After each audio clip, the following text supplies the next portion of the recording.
সেসব স্বপ্ন। কারাগারের ভিতরে পড়েছিল জ্যোৎস্না, বাইরে হাওয়া, বিষম হাওয়া। সেই হাওয়ায় নশ্বরতার গন্ধ।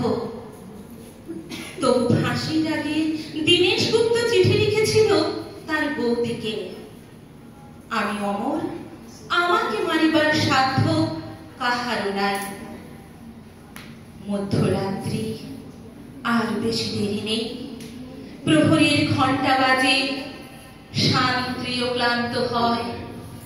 শিয়রের কাছে এসে মৃত্যু বিমর্ষ বোধ করে। কন্ডেম সেরে বসে প্রদ্যোৎ ভট্টাচার্য লিখছে, মা, তোমার প্রদ্যোৎ কি কখনো মরতে পারে? আর চারদিকে চেয়ে দেখো, লক্ষ প্রদ্যোৎ তোমার দিকে চেয়ে হাসছে। আমি বেঁচেই রইলাম মা, অক্ষয়। কেউ জানতো না সে কোথায়। বাড়ি থেকে বেরিয়েছিল ছেলেটি, আর ফেরেনি। জানা গেল দেশকে ভালোবাসার জন্য সে পেয়েছে মৃত্যুদণ্ড। শেষ মুহূর্তের আগে পোস্টকার্ডে ভবানী ভট্টাচার্য অতি দ্রুত লিখেছিল ছোট ভাইকে, অমাবস্যার শ্মশানে ভীরু ভয় পায়, সাধক সেখানে সিদ্ধি লাভ করে। আজ আমি বেশি কথা লিখব না, শুধু ভাবব মৃত্যু কত সুন্দর। লোহার শিকের উপর হাত, তিনি তাকিয়ে আছেন অন্ধকারের দিকে।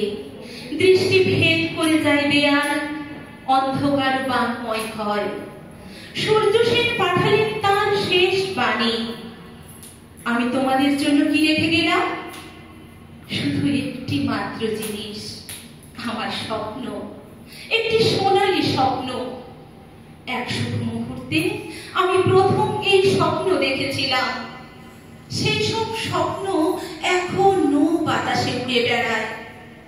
শোনা যায় নিঃশ্বাসের শব্দ। আর সব মরে, স্বপ্ন মরে না।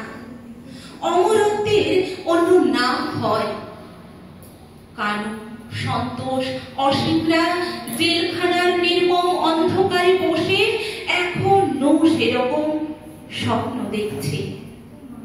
নমস্কার।